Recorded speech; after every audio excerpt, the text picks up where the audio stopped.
ये जो है मेरे नॉइज़ के बड्स N1 जो मैंने अभी खरीदे हैं, इनके अंदर मेरे को एक प्रॉब्लम देखने को मिल रही है स्टैटिक की।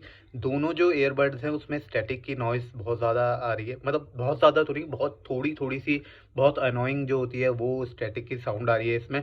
मैंने सोचा कि मैंने अपने लैपटॉप से कनेक्ट कर रखे हैं इसलिए ऐसा कुछ हो रहा है। लेकिन जब मैंने इसको जो है अपने आईफ़ोन से कनेक्ट करा, उसमें भी ये स्टैटिक की साउंड जो है कंटिन्यूअसली आ रही थी, जो कि बहुत ज़्यादा अननोइंग थी।